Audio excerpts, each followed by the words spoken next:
Olá e boas-vindas a mais uma análise profunda. A nossa missão de hoje é dar um mergulho daquelas na incrível ciência da classificação dos seres vivos. Com certeza. E é um tema que rende muito pano para manga. Rende mesmo. E eu queria começar já desempacotando um grande mal-entendido. Porque a biologia, tipo, vira e mexe, ela ganha essa má fama de ser só uma lista interminável de nomes difíceis em latim. Regras burocráticas para decorar na véspera da prova, né? Exatamente. Mas a verdade que a gente vai explorar aqui hoje desmistifica totalmente essa ideia. O objetivo é mostrar que, no fundo, classificar os seres vivos é contar a maior e mais complexa história investigativa do nosso planeta. É o trabalho de detetive mais longo da história. Sim, é sobre entender como todos os organismos, desde uma bactéria microscópica lá no fundo do oceano, até nós mesmos, estamos todos intimamente conectados. É como ter um mapa de uma gigantesca árvore genealógica nas mãos. E essa mudança de perspectiva é justamente o que torna a área tão fascinante. A grande sacada da biologia moderna não é simplesmente criar um catálogo estático, sabe? Dizer, isso aqui é um animal, aquilo ali é uma planta. Fechar na caixa e pronto. Exato. O foco real é compreender como a ciência descobriu a relação de parentesco entre todas essas formas de vida ao longo de eras. É um trabalho contínuo de decifrar o passado usando as ferramentas que a gente tem no presente. Uma ferramenta viva, né? Exatamente, uma ferramenta viva. Ela pulsa, ela se transforma para nos ajudar a entender a biodiversidade e a própria história da evolução. Quando a gente começa a enxergar as coisas por esse ângulo, aqueles nomes super complexos deixam de ser um obstáculo chato. Eles viram pistas. Viram pistas cruciais de um mistério muito maior. E para começar a seguir essas pistas, a gente precisa entender como os cientistas organizam essa bagunça toda que é a natureza. E para isso, a gente precisa diferenciar dois campos da biologia que parecem sinônimos, mas fazem coisas bem distintas, que são a taxonomia e a sistemática. Tem uma diferença fundamental aí. Tem sim. E para quem nos ouve agora, vamos tentar construir uma imagem mental. Imagina uma biblioteca gigantesca, colossal, com milhões e milhões de livros espalhados caoticamente pelo chão. Sem ordem nenhuma. Um pesadelo para qualquer bibliotecário. Um pesadelo total. E aí que tá, a taxonomia atua justamente como esse bibliotecário extremamente meticuloso. A função principal dela é pegar cada um desses livros do chão, identificar o que é, dar um nome oficial a ele e colocar na prateleira correta. Ela traz ordem para esse caos absoluto da biodiversidade. E se a gente esticar um pouquinho mais essa analogia da biblioteca, a gente consegue entender exatamente onde entra a sistemática nessa história toda. Como assim? Bom, se a taxonomia é o bibliotecário que organiza as prateleiras, a sistemática assume o papel de um historiador, ou melhor, de um genealogista literário. Ah, entendi. Ela vai além da prateleira. Muito além. A sistemática não se contenta em apenas saber onde o livro está guardado. Ela quer descobrir quem escreveu aqueles livros, como os autores estão relacionados entre si, quem influenciou quem, e como esses grandes grupos de obras surgiram ao longo do tempo. Então, enquanto a taxonomia foca em organizar e nomear de forma prática, a sistemática interpreta essa organização usando a teoria da evolução. Isso. Ela busca entender os laços de parentesco. Claro que hoje em dia essas duas áreas trabalham de forma totalmente integrada. Uma não vive sem a outra. O que nos leva a um ponto muito prático. Esse nosso bibliotecário hipotético precisa de um sistema de etiquetas que qualquer pessoa no mundo consiga entender, né? Porque, olha, antes do século XVIII, dar nome para bicho ou planta era uma loucura. Uma loucura completa. Os cientistas usavam frases inteiras em latim só para descrever uma única flor. Imagina o trabalho. E foi aí que entrou o famoso botânico sueco Carl von Linné, o Linneu. E ele veio com uma ideia muito genial, que foi o sistema de nomenclatura binomial.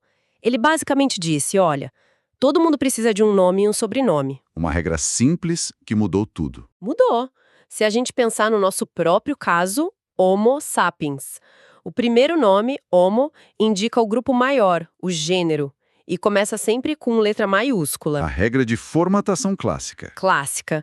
E o segundo nome, sapiens, é o epíteto específico escrito com letra minúscula. E a regra de ouro que sobrevive até os dias de hoje é que, quando digitados, os dois nomes devem estar sempre destacados em itálico. E sabe, essa padronização toda instituída por Linneu parece, num primeiro momento, só um detalhe chato de formatação de texto. Parece frescura acadêmica, né? Parece, mas na realidade é um pilar que sustenta toda a comunicação científica moderna. A nomenclatura binomial cria uma linguagem universal que é indispensável. Pensa na confusão que são uns nomes populares. Nossa, nem me fale. Depende do estado no Brasil e já muda tudo. Exato. A mesma raiz pode ser chamada de mandioca, macaxeira ou empim, dependendo de onde você está. E com os animais é a mesma coisa. Pensa naquele felino grande das Américas. A onça parda. Isso. Que também pode ser chamada de puma, sussuarana ou leão da montanha. Isso cria um ruído enorme de comunicação. Mas quando um pesquisador aqui no Brasil, ou lá no Japão, ou na África do Sul, lê puma com color em itálico num artigo, acabou a dúvida. Não há ambiguidade nenhuma. Todos sabem exatamente de qual organismo evolutivo estão falando. E isso permite que o conhecimento científico seja acumulado de forma colaborativa e sem fronteiras. O Linneu realmente organizou a casa. E ele não parou só nessa coisa de dar nomes e sobrenomes. Ele também criou um sistema inteiro de categorias taxonômicas para agrupar tudo isso. É aquela ordem hierárquica famosa que a maioria da gente vê na escola. O famoso reficofage, né? Exatamente o reficofage. Reino, filo, classe, ordem, família, gênero e espécie. E uma forma excelente de visualizar isso, sem precisar de uma lousa, é pensar naquelas bonecas russas, as matroscas. Que são aquelas caixas dentro de caixas. Isso. A caixa maior e mais espaçosa de todas é o reino. Dentro dessa caixa gigante, cabem várias caixas um pouco menores, que são os filos. E dentro de um filo você abre e encontra várias classes. E o processo vai descendo. Vai afunilando. Até a gente chegar na caixa mais restrita e específica de todas, que não pode mais ser dividida, que é a espécie. Quanto mais a gente desce nessa hierarquia de caixas, mais parecidos e aparentados são os organismos lá dentro. Essa arquitetura de caixas funciona muito bem para organizar o pensamento. Mas ela também empurra a biologia para um dilema filosófico e científico que é gigantesco. Qual o dilema? Se a espécie é a unidade fundamental da biologia, essa caixa mais específica e indivisível que você mencionou, a gente precisa responder a uma pergunta central que tira o sono de muito biólogo até hoje. O que, afinal de contas, define uma espécie? É a pergunta de $1 milhão. O que faz com que dois organismos sejam colocados exatamente na mesma caixa final? E, historicamente, a regra que acabou pegando, a mais famosa, é o chamado conceito biológico de espécie. Que no papel parece bem simples. Parece. A ideia é que indivíduos da mesma espécie são aqueles que conseguem cruzar entre si, na natureza, e gerar descendentes que sejam férteis.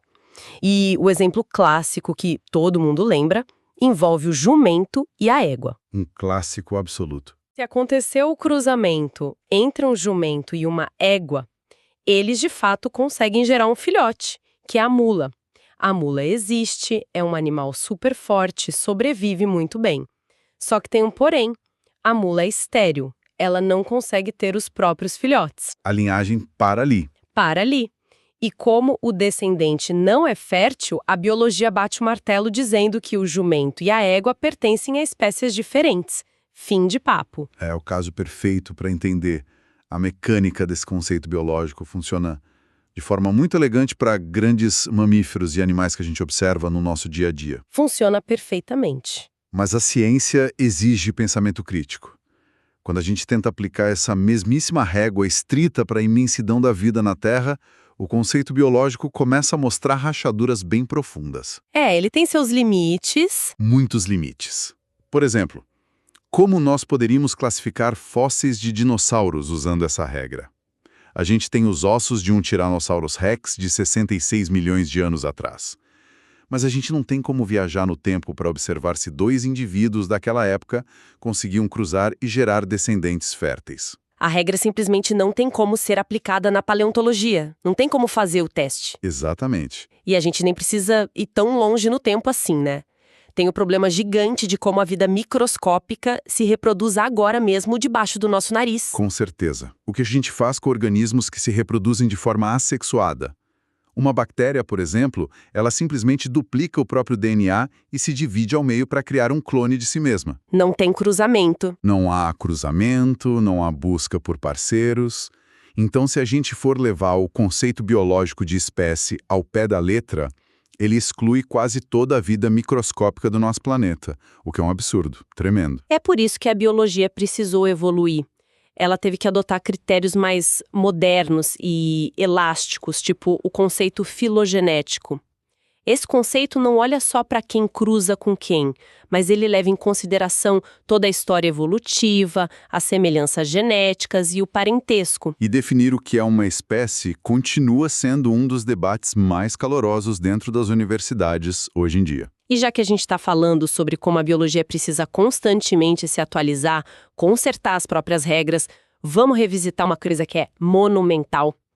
Quase todo mundo que nos escuta deve ter aprendido na escola aquela divisão clássica da vida, os famosos 5 reinos de Whittaker. Era um modelo muito confortável. São células mais simples, que não têm núcleo. A gente tinha o reino protista, que era sempre aquela gaveta de diversos, para tudo que não se encaixava nos outros lugares, como as algas e protozoários. A famosa gaveta da bagunça da biologia. Bem isso. Tinha também o reino fungi, que era exclusivo para os fungos, o reino plantae, das plantas, e, claro, o reino animalia, dos animais. Era um sistema que serviu como uma verdadeira bússola de navegação por muito tempo. Serviu sim, só que a ciência não para. E nas últimas décadas, a gente teve um verdadeiro plot twist científico que pegou esse sistema e virou de ponta cabeça. E foi um dos momentos de maior ruptura na história recente da ciência, sem dúvida. O que aconteceu foi que a tecnologia mudou as regras do jogo. Com os saltos gigantescos na genética e na biologia molecular, ali a partir do final dos anos 70, os pesquisadores ganharam um superpoder. A capacidade de ler o código genético. Exato. Eles começaram a ler o manual de instruções da vida com uma precisão que era inédita. E ao fazer isso, eles perceberam que aquele sistema todo confortável de 5 reinos estava, na verdade, ocultando uma verdade assustadora sobre a diversidade da vida. E quem liderou essa revolução toda foi o microbiologista Carl Woese. E a proposta dele foi de que a gente precisava de uma categoria ainda mais ampla e fundamental do que o próprio reino. Ele mudou o topo da hierarquia, criando 3 grandes domínios: bactéria, arqueia e eucária. Foi uma sacudida na taxonomia. Mas espera, vamos aprofundar um pouquinho mais nisso, porque eu achei essa parte fascinante. O que exatamente o Carl Woese viu que absolutamente ninguém mais estava vendo? Porque pensa só, pelo sistema antigo, todas as bactérias e organismos sem núcleo celular estavam jogados na mesma caixa gigante, o reino Monera. E parecia fazer total sentido na época. Sim, porque se você olhar no microscópio, são todas bolinhas ou bastãozinhos microscópicos que parecem iguais. Como que ele conseguiu convencer o mundo inteiro de que o reino Monera era uma ilusão? Essa é a parte mais brilhante de toda essa história. O Woese não estava olhando para a forma externa dessas células no microscópio. Ele foi muito mais fundo. Ele estava analisando uma molécula super específica chamada RNA ribossômico. RNA ribossômico. Isso. É uma parte da maquinaria celular que muda de forma extremamente lenta ao longo da evolução. E por mudar tão devagar, ela é perfeita para medir parentescos que são muito, mas muito antigos. Funciona como um relógio evolutivo. Exato. E quando ele começou a sequenciar o RNA de organismos que viviam em ambientes muito extremos, sabe? Lugares como fontes termais vulcânicas, lagos super salgados ou naquelas fendas abissais lá no fundo do oceano. Ambientes bem inóspitos. E ele notou algo bizarro. A assinatura genética desses organismos, que até então eram chamados de arqueobactérias, era totalmente alienígena em comparação com as bactérias comuns. Ou seja, o fato de não terem um núcleo era só uma semelhança superficial. Por fora, elas pareciam bactérias comuns, mas o motor lá dentro era completamente diferente. Precisamente. No nível bioquímico, genético, as chamadas arqueias provaram ser tão diferentes das bactérias comuns quanto nós, seres humanos, somos diferentes de uma árvore. Uau, o abismo genético entre elas era colossal, então. Era gigantesco. E diante dessa evidência, que era inegável e irrefutável, a comunidade científica teve que aceitar a realidade, mesmo com muita resistência no começo. O reino Monera foi completamente desmontado. Isso mostra que a classificação biológica não pode ser vista como um dogma intocável. De jeito nenhum. Ela é flexível, ela se adapta às novas descobertas. A biologia moderna deixou claro que dois organismos podem parecer idênticos a olho nu, mas a verdadeira história deles só é revelada quando a gente olha para a genética profunda. O objetivo não é mais só agrupar pela aparência, mas reconstruir com fidelidade os passos da evolução. E para reconstruir esses passos, para visualizar essa história inteira, a ciência precisou começar a desenhar a evolução. Não era mais só listar nomes, mas mapear os caminhos no tempo. E é aí que a gente entra em dois conceitos mecânicos muito importantes sobre como a vida se transforma: a anagênese e a cladogênese. Eu notei isso na pesquisa. A evolução não é apenas uma linha reta contínua. Tem os momentos bem drásticos de bifurcação. Como é que a ciência separa esses dois processos na prática? Essa separação é fundamental para entender de onde vem toda a biodiversidade. Vamos pensar na anagênese primeiro. Ela representa a mudança que é gradual. A mudança ao longo de uma mesma linha. Isso. Imagina uma única linhagem de seres vivos sofrendo pequenas mutações, pequenas adaptações, geração após geração. Eles vão respondendo às pressões do ambiente ao longo de milhões de anos. A linhagem inteira se modifica, mas não se divide. É uma evolução na linha temporal direta. Entendi. E a cladogênese? A cladogênese é onde a mágica da diversidade realmente acontece. É um momento de ruptura. Imagina que uma população dessa mesma linhagem é separada fisicamente. Digamos que surgiu uma montanha no meio do território deles, ou um rio mudou de curso e cortou o ambiente no meio. Isolou os dois grupos. Isolou. Com o passar do tempo, as pressões em cada lado desse rio ou montanha são tão diferentes que aquela linhagem original acaba se dividindo em duas ou mais linhagens completamente novas e distintas. A cladogênese é o que cria os famosos ramos que a gente vê nas árvores evolutivas. É o exato momento em que a história se ramifica. E a partir dessas ramificações, a sistemática filogenética, que é a área que estuda essas árvores todas, desenvolveu um vocabulário próprio, um jargão técnico. E eu confesso que parece meio intimidador de início. O famoso morfês da biologia. Exato, mas quando você entende, revela uma lógica lindíssima de como cientistas encontram as pistas da evolução. Por exemplo, eles falam muito em plesiomorfia e apomorfia. O que exatamente são esses termos na prática para quem não é biólogo? Eles parecem difíceis, mas a lógica é muito simples e intuitiva. Uma plesiomorfia é basicamente uma característica ancestral, um traço muito antigo que já estava presente bem no início de uma linhagem evolutiva e foi só passando para frente. Uma herança dos antepassados. Isso. Já a apomorfia é o oposto disso. É a grande novidade evolutiva. É uma característica totalmente inédita e derivada que surgiu em um determinado momento e mudou o jogo para aquele grupo de organismos. Tá, deixa eu ver se eu entendi. Se a gente pensar na gente, nos mamíferos, ter 5 dedos nas mãos e nos pés seria uma plesiomorfia. É uma característica super antiga que a gente compartilha com répteis e anfíbios lá de trás. Perfeito. Mas a capacidade de produzir leite para os filhotes seria a apomorfia, a novidade exclusiva que definiu o que é ser um mamífero. É um exemplo cirúrgico. A produção de leite é uma apomorfia dos mamíferos. E isso já nos leva para o terceiro termo importante, que é a ferramenta mais poderosa dos biólogos hoje, a sinapomorfia. Sinapomorfia. Uma sinapomorfia, Ocorre quando essa novidade evolutiva exclusiva é compartilhada por 2 ou mais grupos de organismos diferentes. Então, quando o cientista acha uma sinapomorfia, ele acha uma pista de ouro. Com certeza. Quando um pesquisador encontra uma sinapomorfia forte, como as glândulas mamárias ou a presença de pelos em animais aparentemente tão diferentes quanto um morcego, uma baleia e um ser humano, ele encontra a prova definitiva de parentesco. Isso prova que todo mundo veio do mesmo lugar. Isso revela sem sombra de dúvida que todos esses grupos tão distintos herdaram essa novidade de um único ancestral comum recente. Os cientistas hoje em dia já não perdem tempo só com semelhanças superficiais.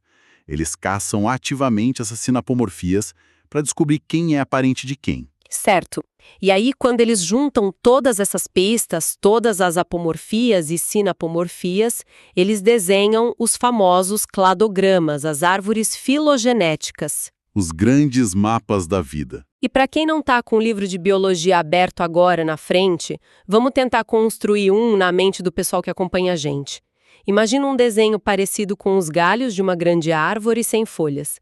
Ou até mesmo com a tabela de chaves daquele campeonato de futebol, que vai se dividindo em chaves menores. Boa analogia. Lá na base de todo o desenho, a gente tem a raiz, que é o ponto de partida, a origem evolutiva do grupo estudado. Dessa raiz principal, começam a subir linhas, que a ciência chama de ramos.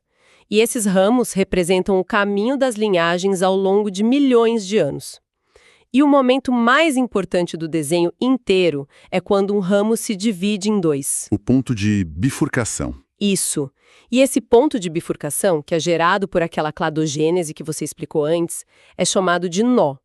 O nó é literalmente o ponto no passado onde existiu o último ancestral comum de todos os ramos que saem dali. E a gente precisa esclarecer isso. Qual armadilha? Muitas vezes, um organismo que está desenhado lá no topo, na ponta mais alta ou na extrema direita do papel, é erroneamente considerado o mais evoluído ou o mais avançado daquele grupo, como se fosse o objetivo final da evolução. Isso é um erro conceitual gigantesco. Isso foi uma das coisas que me deixou de queixo caído pesquisando para o programa de hoje, porque a evolução não tem um objetivo final planejado. A ordem que os animais ou plantas aparecem ali, desenhados nas pontas dos galhos, não significa absolutamente nada de especial em termos de quem é melhor ou mais evoluído. Exatamente. A posição horizontal ali em cima é pura conveniência gráfica. E o mais legal é que você pode girar os galhos nos nós livremente, como se fosse um mobile de berço de bebê girando, e o significado científico da árvore continua exatamente o mesmo. Continua intacto. O que realmente importa, o que de fato define o parentesco, é apenas observar a profundidade dos nós. Se você quer saber se 2 espécies são parentes próximas, você tem que descer pelo galho de uma delas e ver quão rápido você encontra o nó que se conecta com a outra. É o caminho de volta no tempo. Isso. Se 2 grupos saem do mesmíssimo nó mais recente, o nó mais perto das pontas, a ciência chama eles de grupos irmãos. Eles são os parentes mais próximos possíveis dentro daquele cenário. E essa dica de girar os nós é vital para desmistificar a leitura dessas árvores. E para a gente amarrar bem a parte técnica dessa estruturação evolutiva, precisamos entender como os biólogos delimitam as caixas que agrupam essas espécies dentro da árvore. As categorias finais de classificação baseadas nas árvores, né? Isso. E o objetivo de ouro da taxonomia moderna é criar o que chamamos de grupo monofilético. Monofilético. Um grupo monofilético é a família perfeita em termos evolutivos. Ele inclui um ancestral comum, lá no nó, e obrigatoriamente todos os ramos descendentes daquele ancestral. Nenhum fica de fora e nenhum estranho entra na caixa. A foto de família completa. A foto completa. Mas, claro, a história da ciência é feita de revisões. Historicamente, a gente criou grupos baseados em aparências que hoje a gente sabe que são grupos imperfeitos. E é aqui que começam os problemas de classificação que os cientistas vivem tentando consertar hoje em dia, como o tal do grupo parafilético. Pelo que eu entendi, é quando a caixa tem um ancestral comum, mas os cientistas acabam deixando alguns descendentes legítimos de fora da caixa por causa de alguma característica visual muito drástica que mudou. Exatamente isso. E o exemplo mais clássico de um grupo parafilético é a classe dos répteis, da forma como tradicionalmente a gente a conhece. Como assim? Se você pegar o nó ancestral que deu origem a todos os répteis, crocodilos, lagartos, tartarugas e dinossauros, você vai perceber que os pássaros modernos descendem diretamente desse mesmíssimo nó. As aves vieram dos dinossauros? Sim, as aves são linhagens sobreviventes de dinossauros terópodes. Portanto, evolutivamente falando, as aves são répteis. Olha que loucura! E quando nós criamos uma caixa chamada réptil e excluímos as aves de lá só porque elas têm penas e voam, a gente está criando um agrupamento parafilético. Estamos deliberadamente deixando um descendente legítimo fora da foto de família. E além do parafilético, existe um erro de classificação que é ainda mais grave, que é o grupo polifilético. Ah, o polifilético é o que acontece quando a gente se deixa enganar totalmente pelas aparências, não é? Totalmente pelas aparências. A gente acaba agrupando organismos de origens completamente diferentes na mesma caixa só porque eles desenvolveram semelhanças de forma independente, sem compartilharem uma ancestral comum próximo. Perfeito. Se um pesquisador desavisado decidisse criar uma categoria chamada, sei lá, animais com asas motorizadas, e aí ele colocasse dentro dessa caixa os morcegos, os pássaros e as borboletas... Faria sentido visual, mas não evolutivo. Exato, ele estaria criando um grupo polifilético inútil para a ciência evolutiva. Morcegos são mamíferos, pássaros são dinossauros aviários e borboletas são insetos. Os três grupos desenvolveram a capacidade de voar em momentos totalmente diferentes da história da Terra. É o que chamam de evolução convergente, certo? A própria evolução convergente. O voo é uma semelhança independente em resposta a pressões ambientais semelhantes e não uma herança de um avô recente que já tinha asas.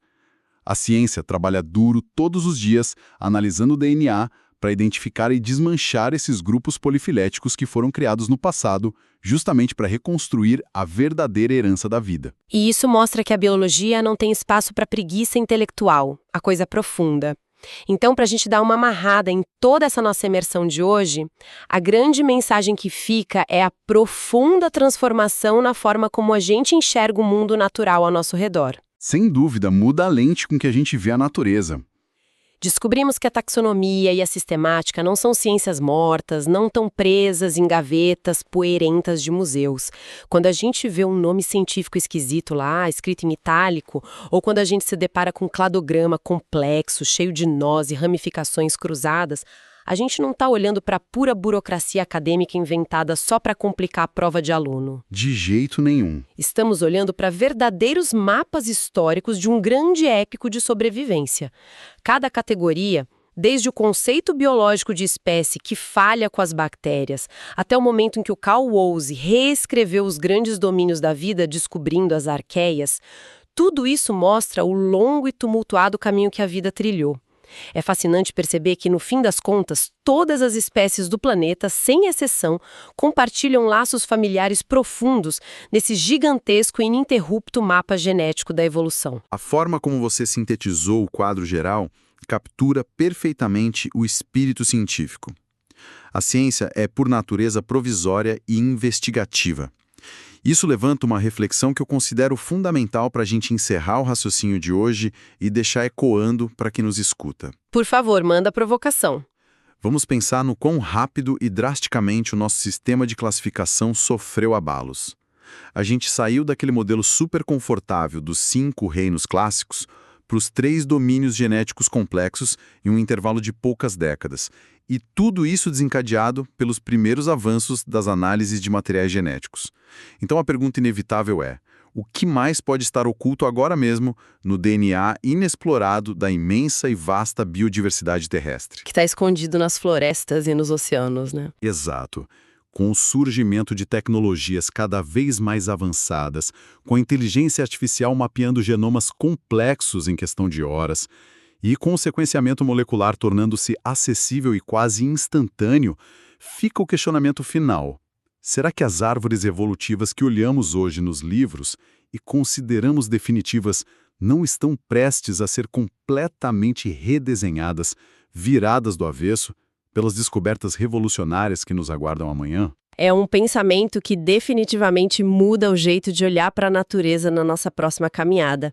A biologia é uma história que, com certeza, ainda está sendo escrita e reescrita. Muito obrigada a todo mundo por acompanhar mais essa análise profunda com a gente e até a próxima.